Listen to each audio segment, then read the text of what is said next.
ସାଗରର କୂଳକୁ ଲାଗି ଅସଂଖ୍ୟ ଝାଉଁ ବୃକ୍ଷ ଥିବା ଛୋଟିଆ ଜଙ୍ଗଲଟିଏ। ସେହି ଝାଉଁ ବୃକ୍ଷରେ ସ୍ୱାମୀ ସ୍ତ୍ରୀ ଭାବରେ ଦୁଇଟି ପକ୍ଷୀ ବାସ କରୁଥାନ୍ତି। ସେମାନେ କୁଆ କୋଇଲି କପୋତ କପୋତୀ ପରି ପକ୍ଷୀ। ନାମ ତାଙ୍କର ଟେଣ୍ଟେଇ ପକ୍ଷୀ। ସେମାନଙ୍କ ଅହଙ୍କାର ଏତେ ଯେ ସେମାନେ ବଡ଼ ସାନ ମାନିବାକୁ ପ୍ରସ୍ତୁତ ନୁହନ୍ତି। ସବୁବେଳେ ଅହଙ୍କାରୀ ମନ ଏଡ଼େ ଗର୍ବୀ ଅହଙ୍କାରୀ ଯେ ସାଗରର ଢେଉକୁ ମଧ୍ୟ ତାଙ୍କର ଖାତର ନାହିଁ। ଆକାଶକୁ ନିଜ ଗୋଡ଼ରେ ବି ଅଟକେଇ ଦେବାର ଶକ୍ତି ତାଙ୍କର। ସେଇଥିପାଇଁ ସେହି ସ୍ୱାମୀ ସ୍ତ୍ରୀ ପକ୍ଷୀ ଯୋଡ଼ିକ ପ୍ରତିଦିନ ରାତିରେ ଶୋଇବା ସମୟରେ ଚିତ୍ ହୋଇ ଆକାଶ ଆଡ଼କୁ ଗୋଡ଼ ଦୁଇଟିକୁ ଟେକି ଶୋଇଯାଆନ୍ତି। କାରଣ ସେମାନେ ଭାବନ୍ତି ଯେ ସେମାନଙ୍କର ଶୋଇପଡ଼ିଥିବା ବେଳେ ସରଗ ଯଦି କୌଣସି କାରଣରୁ ଭାଙ୍ଗି ପଡ଼େ ତାହେଲେ ସେମାନେ ତାଙ୍କର ଗୋଡ଼ ଦୁଇଟିରେ ଟେକି ଧରି ନିଜର ପ୍ରାଣ ରକ୍ଷା କରିବେ। ଦିନକର କଥା, ଟେଣ୍ଟେଇ ପକ୍ଷୀର ଅଣ୍ଡା ଦେବାର ସମୟ ଆସିଯାଇଥାଏ। କେତେବେଳେ କୋଉ କଥା, ଦେହ ଅଛି ତ ରୋଗ ବୈରାଗ ଆଉ ଦୈବୀ ବିପତ୍ତି ତା ପାଇଁ ଧରା ବନ୍ଧା। ସେଥିପାଇଁ ମନ ମଧ୍ୟରେ ନିଜର ଛୁଆ ପ୍ରତି କାଳେ ହଠାତ୍ ବିପଦ ଆସିଯିବ ବୋଲି ସେପରି ଭୟ ମନ ମଧ୍ୟରେ ସଞ୍ଚାର ହେବା କାରଣରୁ ସ୍ତ୍ରୀ ଟେଣ୍ଟେଇ ପକ୍ଷୀ ସ୍ୱାମୀକୁ ତାର ପାଖକୁ ଡାକି କହିଲା, ଦେଖ ମୋର ତ ଅଣ୍ଡା ଦେବାର ବେଳ ପାଖେଇ ଆସିଲାଣି। ଆଉ କେତେଟା ଦିନ ଯେ? ବେଳ ଥାଉ ଥାଉ ବିପଦକୁ ନିବାରଣ କରିବା ଲାଗି କିଛି ତ ବ୍ୟବସ୍ଥା କରିବାକୁ ହେବ। ଏକଥା ଶୁଣିବା ମାତ୍ରେ ସ୍ୱାମୀ ଟେଣ୍ଟେଇ କହିଲା, ଏହି ସ୍ଥାନ ତ ଆମ ଲାଗି ନିରାପଦ। ଅଣ୍ଡା ଦେବା ଲାଗି ଆଗରୁ ଏତେ ଚିନ୍ତା କାହିଁ କରୁଛ?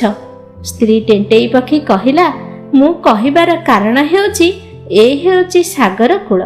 ଏଠାରେ ମୋ ଛୁଆ ପାଇଁ ନିରାପଦ ସ୍ଥାନ ହେବ କି ନାହିଁ, ବରଂ ଆଜିଠାରୁ କିଛି ଗୋଟେ ବ୍ୟବସ୍ଥା କରି ଆମେ ଏଠାରୁ ଚାଲିଯିବା। ନିରାପଦ ସ୍ଥାନରେ ଅଣ୍ଡା ଦେବା। ମୋର ଛୁଆଗୁଡ଼ିକ ଯେତେବେଳେ ବଡ଼ ହୋଇଯିବେ ଆମେ ପୁଣି ସେହି ସ୍ଥାନକୁ ଫେରି ଆସିବା। ଏତେବେଳ ଯାଇ ଟେଣ୍ଟେଇ ପକ୍ଷୀ ଯେତେ କଥା କହିଲା ସେ କଥା ଅତି ହାଲୁକା ଭାବରେ ପୁରୁଷ ଟେଣ୍ଟେଇ ପକ୍ଷୀ ଗ୍ରହଣ କରି କହିଲା, ଆଲୋ ସତରେ ତୁ ପାଗଳି ହୋଇଗଲୁଣୁ। ଏ ସାଗର କୂଳ କେତେ ସୁନ୍ଦର। ଏପରି ପ୍ରଶସ୍ତ ସାଗର କୂଳକୁ ଛାଡ଼ି କେଉଁ ଅଜଣା ଦୂରସ୍ଥାନକୁ ଯିବା ଲାଗି ଇଚ୍ଛା କରୁଛୁ କହିଲୁ?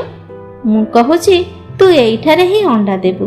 ଏହି ପ୍ରଶସ୍ତ ସ୍ଥାନରେ ମୁଁ ମୋର ଛୁଆକୁ ଉଡ଼ା ଶିଖାଇବି। ତେବେ ଏଠାରେ ତ ଖାଦ୍ୟରେ ଆମର କୌଣସି ଅଭାବ ନାହିଁ। ସ୍ୱାମୀ ତାର ଯେତେ କଥା ବୁଝେଇ ସୁଝେଇ କହିଲା, ସ୍ତ୍ରୀ ଟେଣ୍ଟେଇ କିନ୍ତୁ ସେ କଥାକୁ ବୁଝିଲା ନାହିଁ।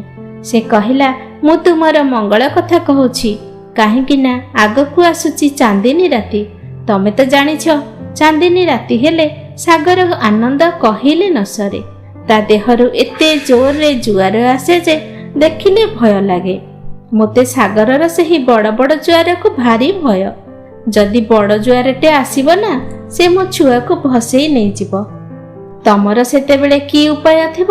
ତମେ କ'ଣ ସାଗର ସାଥିରେ ଲଢ଼େଇ କରି ତା କୋଳରୁ ମୋ ଛୁଆମାନଙ୍କୁ ଛଡ଼ାଇ ଆଣିପାରିବ? ତମେ ଜାଣିଛଟି ସେହି ସାଗର ଜୁଆରରେ ହାତୀଟିଏ ପଡ଼ିଲେ ବି ସେ ଭାସିଯିବ। ହାତୀ ଆଗରେ ଆମେ ତ ଛାର ସାଧାରଣ।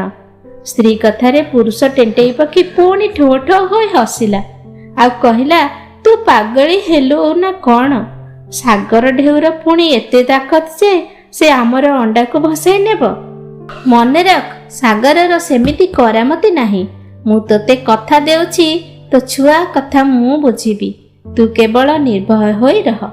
ତାହା ନହେଲେ ଏଠାରେ ଯେପରି ତୋର ସାଗରର ଜୁଆରକୁ ଭୟ, ସେହିପରି ଆଉ କିଛି ଭୟ ମଧ୍ୟ ଅନ୍ୟ ସ୍ଥାନରେ ଥିବ।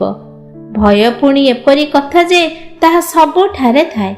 ଯାହାର ମୁଣ୍ଡରେ ବିଦ୍ୟା ବୁଦ୍ଧି ଅଛି ସେ ସମସ୍ତ ଭୟରୁ ମୁକ୍ତି ପାଇଥାଏ। କ'ଣ ମୋର ତାକତ ଜାଣିନାହୁଁ? ଏତେବେଳ ଯାଇ ସ୍ୱାମୀ ସ୍ତ୍ରୀ ଟେଣ୍ଟେଇ ପକ୍ଷୀ ଯାହା ଯାହା ସବୁ କଥା ହେଉଥିଲେ ସେ କଥାକୁ ସବୁ ଶୁଣୁଥିଲା ସାଗର। ସାଗରର ଆକାର ଯେପରି ସେହିପରି ଶକ୍ତି ମଧ୍ୟ ତାର ଅଛି। କେତେ ଅହଙ୍କାର ଏହି ପକ୍ଷୀଙ୍କର! ସେମାନଙ୍କ କଥା ତ ସାଗର ସବୁ ଶୁଣୁଥାଏ। ସେ କେବଳ ଅପେକ୍ଷା କରି ରହିଲା ସେହି ସମୟକୁ, କେତେବେଳେ ସ୍ତ୍ରୀ ପକ୍ଷୀ ଅଣ୍ଡା ଦେବ। ସ୍ତ୍ରୀ ଟେଣ୍ଟେଇ ପକ୍ଷୀର ଅଣ୍ଡା ଦେବାର ସମୟ ଆସିଲା। ଉଚିତ ସମୟରେ ସେଠାରେ ସେ ଅଣ୍ଡା ଦେଇ ଅଣ୍ଡାକୁ ନିଜର ଡେଣା ତଳେ ଲୁଚାଇ ରଖି ଦିନ ସାରା ଅଣ୍ଡାକୁ ଜଗି ବସିଲା। ସାଗର ମଧ୍ୟ ଅପେକ୍ଷା କରିଥାଏ। ସେ ସିନା ଆକାଶ ଖସି ପଡ଼ିଲେ ନିଜ ଗୋଡ଼ ଯୋଡ଼ାକରେ ଆକାଶକୁ ଟେକି ଧରିବାର ସାହସ ଧରିଛି। ଦେଖିବା ଏଥର ତାର ଅଣ୍ଡାକୁ ଭସାଇ ନେଲେ ସେ ମୋର କ'ଣ କରିବ? ଏକା ଥରକେ ତାର ଅହଙ୍କାର ଆଉ ଗର୍ବପଣ ଭାଙ୍ଗିଯିବ। ଏହା ଭାବି ସାଗର ଗୋଟିଏ ବଡ଼ ଜୁଆର ହୋଇ ଆସିଲା ଯେ ଅଣ୍ଡାକୁ ଭସାଇ ନେଇ ଚାଲିଗଲା। ସେତେବେଳେ ଟେଣ୍ଟେଇ ଅଣ୍ଡାକୁ ତାର ପକ୍ଷ ତଳେ ଧରି ରଖିବାର ଉପାୟ ପାଇଲା ନାହିଁ। ଏପରି ବଡ଼ ଜୁଆର ଆସିବା ଦେଖି ନିଜକୁ କିପରି ସ୍ତ୍ରୀ ଟେଣ୍ଟେଇ ରକ୍ଷା କରିପାରିବ ସେ ତାର ଉପାୟ କରି ସେଠାରୁ ଉଡ଼ି ପଳାଇଗଲା। ଜୁଆର ଛାଡ଼ିଗଲା। ପୁରୁଷ ଓ ସ୍ତ୍ରୀ ପକ୍ଷୀ ଯୋଡ଼ିକ ପୁଣି ଉଡ଼ି ଉଡ଼ି ଆସି ସେହିଠାରେ ପହଞ୍ଚି ଦେଖିଲେ ଅଣ୍ଡାର କୌଣସି ପତ୍ତା ମିଳିଲା ନାହିଁ। ଅଣ୍ଡା କଥା ମନେ ପକାଇ ସ୍ତ୍ରୀ ଟେଣ୍ଟେଇ ପକ୍ଷୀ ଖାଲି ଭୋ ଭୋ ହୋଇ କାନ୍ଦିବାକୁ ଲାଗିଲା। ଆଉ ପୁଣି ତାର ସ୍ୱାମୀକୁ କହିଲା, ମୁଁ ଯେଉଁଥିପାଇଁ ତୁମକୁ କହୁଥିଲି ତାହା ହିଁ ତ ହେଲା। ନିଜର ଅହଙ୍କାର କଥା ନିଜକୁ ଖାଇଲା। ସ୍ତ୍ରୀର କଥା ସିନା ସେଦିନ ନିଜର ଅହଙ୍କାର ଆଉ ଗର୍ବୀ ମନରେ ଶୁଣିଲା ନାହିଁ, ହେଲେ ଆଜି ସେ ଖାଲି ତା ଛୁଆଙ୍କ ଲାଗି କାନ୍ଦିବାକୁ ଲାଗିଲା।